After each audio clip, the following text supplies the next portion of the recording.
7 Bharat news, देश की बात। नमस्कार, आप देख रहे हैं आज 7 भारत न्यूज। समाजवादी पार्टी की सांसद डिंपल यादव ने बीजेपी पर साधा निशाना। मैनपुरी पहुंची डिंपल यादव ने दिया बड़ा बयान। विश्व में बैलेट पेपर से पड़ता है वोट, पर भारत में नहीं। इंडिया गठबंधन को लेकर बोली डिंपल यादव। मैनपुरी सपा सांसद डिंपल यादव ने अपने संसदीय क्षेत्र के भोगांव विधानसभा क्षेत्र के ग्राम मरहरी पहुंची, जहां कारगिल शहीद ओमपाल सिंह की मूर्ति के साथ साथ समाजवादी पार्टी के मूल कार्यकर्ता सियाराम सिंह यादव की भी मूर्ति अनावरण कार्यक्रम में मुख्य अतिथि की भूमिका में शिरकत करने पहुंची। मूर्ति अनावरण के बाद उन्होंने जनसभा को संबोधित किया। वहीं मौजूद मीडिया कर्मियों से रूबरू हुई, जहां उन्होंने प्रेस कॉन्फ्रेंस के दौरान भारतीय जनता पार्टी पर निशाना साधा।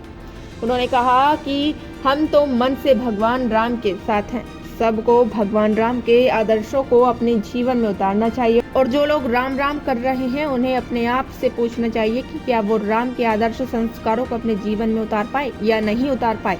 उत्तर प्रदेश के मुख्यमंत्री जो हैं, उन्हें जानना चाहिए कि भगवान बुलाते हैं तभी मंदिर में जाया जाता है। हमारे हिंदू धर्म में यह बात कही गई है। कांग्रेस नेता आचार्य प्रमोद कृष्ण ने इंडिया गठबंधन पर किए सवाल कि अगर बसपा गठबंधन में शामिल होंगी तो गठबंधन की परिकल्पना पूर्ण नहीं होगी। इस सवाल पर डिंपल बोली कि मैं समझती हूं कि इंडिया गठबंधन में समाजवादी पार्टी हमेशा से रही है, और अब हमें यह देखना है कि भारतीय जनता पार्टी से कौन मजबूती से लड़ सकता है। हमारा मानना है कि हम जिस गठबंधन में हैं उसमें बढ़िया करेंगे, और जहां से जीतने के लायक हैं उसी को वहां से सीट दी जाएगी, जिससे कि हम भाजपा के सामने खड़े दिखाई दे। ईवीएम को लेकर किए गए सवालों को लेकर डिंपल यादव ने कहा कि समाजवादी पार्टी की हमेशा से मांग रही है कि अगर बैलेट पेपर से चुनाव होगा तो बेहतर रहेगा, क्योंकि पूरे विश्व में बैलेट पेपर से ही चुनाव होता है और होना भी चाहिए। तो हमारे भारत देश में भी ईवीएम मशीनों से क्यों होता है?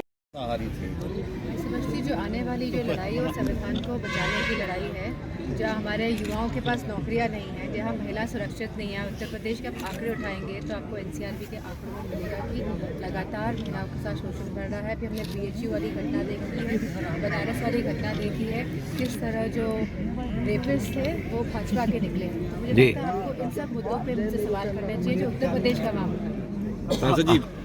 दिल्ली के मुख्यमंत्री अरविंद केजरीवाल पे जिस तरह से ईडी का हमला हो रहा है, ईडी लगातार उनको नोटिस दे रही है हाजिर होने के लिए, इसको किस तरह से देखते हैं? ये किस तरह की राजनीति? जैसे से इलेक्शंस पास आ रहे हैं वैसे वैसे सरकार को लग रहा है भाजपा को कि उनकी सरकार पूर्ण बहुमत की नहीं बन रही है, तो इसी सबको देखते हुए इस तरह के कठोर कदम वो उठा रही है।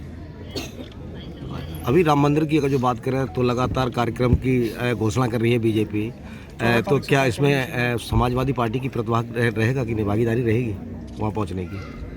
हम तो मन से भगवान राम जी के साथ हैं। मैंने पहले भी बोला था कि हम सबको भगवान जो राम है उनके आदर्शों को अपने जीवन में उतारना है और उनके मार्ग पे चलना है। तो जो राम जो कर रहे हैं उनको अपने आप से पूछना चाहिए कि क्या वो भगवान राम के जो आदर्श हैं, जो उनके संस्कार हैं, क्या वो उनको अपने जीवन में उतार पाए हैं कि नहीं उतार पाए हैं। यूपी के मुख्यमंत्री योगी आदित्यनाथ ने उन्होंने कहा है कि जो पहले राम विरोधी थे अब वो राम मंदिर में आने के लिए न्योते का इंतजार कर रहे हैं। ऐसा कुछ नहीं, नेता कोई उत्तर प्रदेश के मुख्यमंत्री कोई भी आते हैं, जब भगवान बुलाते हैं तब दरबार में जाया जाता है। ये सबको बात पता है। हमारे हिंदू धर्म में यही बात कही गई है, जब बुलावा लगता है तभी आप दर्शन करने के पहुँचते हैं। तो जब हमारा बुलावा लगेगा तो हम वहाँ पहुँच जाएंगे। कांग्रेस के वरिष्ठ नेता आचार्य प्रमोद कृष्ण ने बात कही है इंडिया गठबंधन को लेके। उन्होंने कहा बसपा अगर इंडिया गठबंधन में शामिल नहीं होती तो उसकी परिकल्पना पूरी नहीं की जा सकती। तो इसको लेकर समाजवादी पार्टी, आचार्य प्रमोद कृष्ण ने, कांग्रेस के वरिष्ठ नेता हैं, उन्होंने कहा बीएसपी स्थानीय दलों को बताया दीमक। मैं समझती हूँ कि इंडिया गठबंधन में समाजवादी पार्टी शुरू से रही है, और अब हमें ये देखना है कौन मजबूती के साथ भाजपा से लड़ सकता है। और मेरा मानना है कि हम जिस गठबंधन में है हम उस गठबंधन में बढ़िया करेंगे, और जो सीट जहाँ से जो जीतने लायक होगा उन्हीं को सीट दी जाएगी, जिससे कि मजबूती के साथ भाजपा के सामने खड़े दिखाई दे।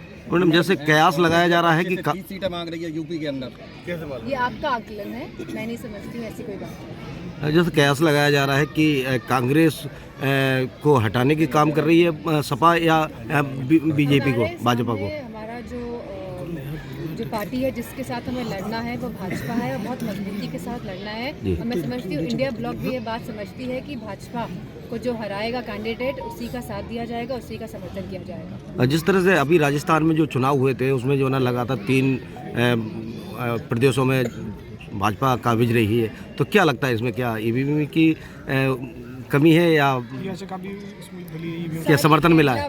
कंट्रीज हैं, चाहे वह अमेरिका हो, चाहे वह जर्मनी हो, चाहे वह कोई भी देश हो जी। पूरे विश्व में, सब जगह आज बैलेट पेपर से चुनाव हो रहे हैं। ईवीएम्स आई थी, लेकिन ईवीएम्स का जो यूज़ है इसको बंद करके लोग वापस बैलेट पेपर में आए हैं।